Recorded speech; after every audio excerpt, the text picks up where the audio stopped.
You could do it too. Turn me up, turn me up.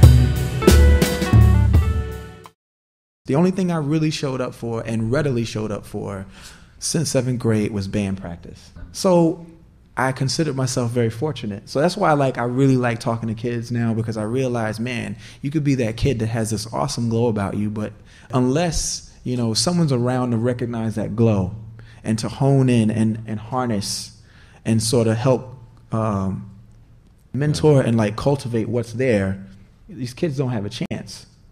And so for me, I'd like to say that, my humble beginnings in music was that of fortune, but I've been smart enough to pay attention from that moment on. If I knew then what I know now, it probably could be so much better. I'm a perfectionist. There's always room for improvement. I'm never really going to be happy with whatever it is, no matter how great it does, no matter how much success it accumulates, and no matter how big the accolades read. I just noticed that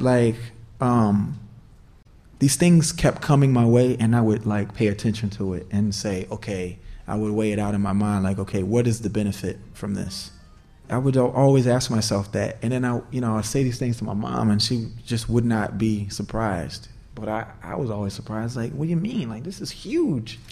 But so you just, you have to be sort of open. And I'm not sure that, it's cool to be super open-minded, and then when you are, or when you see people that are, everyone rolls around coining them geniuses. And really all it is just being open to other things in the world.